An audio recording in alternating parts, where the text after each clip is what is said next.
I wanted to talk today about healthy aging. And the reason I got thinking about this is because it was just New Year's Eve the other night. And I heard a statistic on the radio that said that for people's New Year's resolutions, that about 84% of the population makes a resolution to either lose weight or get fit or healthy in some way for the new year. And while that's great, the statistic also said that within 6 weeks of making the resolution, like 90% of the people have given up on it already. And that was not a great statistic, I thought, because people, I feel like they really, really want to do it, but it is very hard, and you need to have some kind of motivation to stick with it. I don't need to lose weight, but I do need to eat healthy and exercise because I have high cholesterol. And this is a hereditary trait that I get from my father. And let me just give you a brief history on it. When I was in my late 20s, I had my cholesterol checked for the first time. It was 207, which at that time they weren't putting you on the drugs, but it was borderline high. And so my doctor recommended that I do some cholesterol reducing, which I did. I cut out eggs, mayonnaise, and hamburgers, and most cheeses. While I love eggs, that was the hard part. Mayonnaise was the hardest because I love mayonnaise. I used to eat mayonnaise on white bread sandwiches. Delicious. But I was still eating French fries, potato chips, and all that stuff. When I went back to have my cholesterol checked, after just cutting out those 4 items, my cholesterol level was down to 177. So I had dropped it 30 points just by eliminating 4 foods from my diet.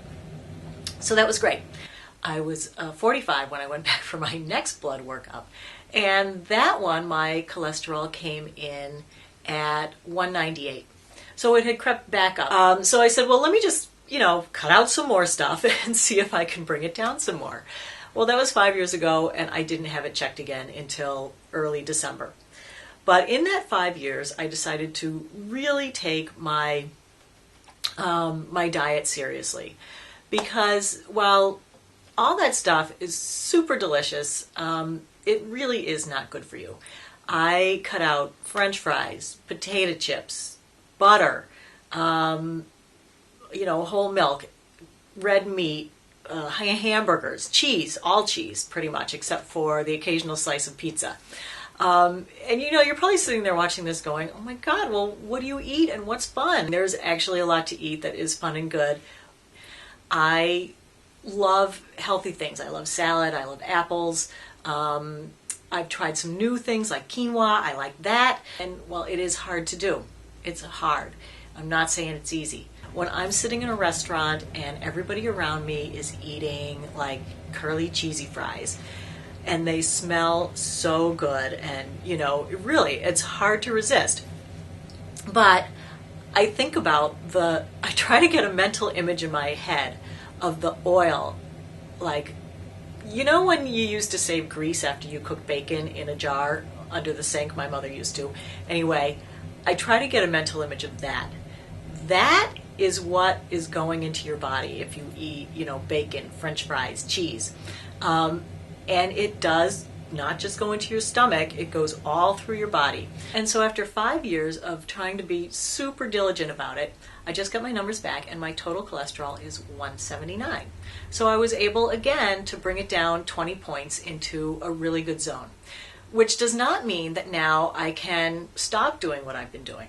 What it means is that my little 5-year experiment there shows that what I've been doing is working. That's my motivation for my diet and my exercise.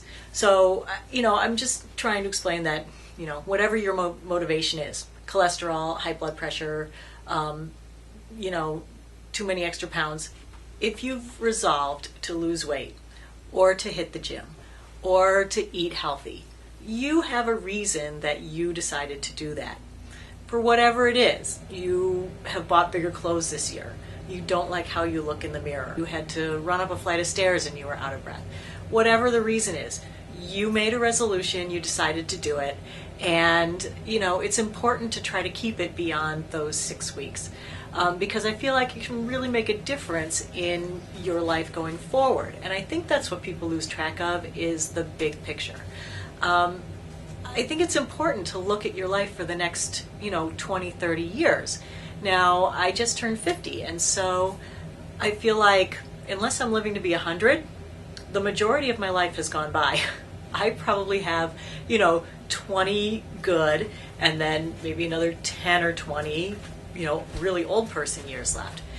And what I think about those is that I want to try to be the healthiest I can be when I get to be that age, because I don't want to be limited by what my body can't do, at least in the things that I feel like I can sort of control. I've already posted one recipe, and I'd like to do more cooking and healthy eating. So that's what I'm going to try to concentrate on a little bit more in 2013. But please let me know if you would like to hear more of those things or not. Most of my videos so far have been about clothes and fashion, which I love, and also makeup. And I've done a couple of hair ones, and I'm going to do a bunch more on anti-aging skin routine. So let me know what you'd like to see. Thanks for watching, and take care. Bye-bye.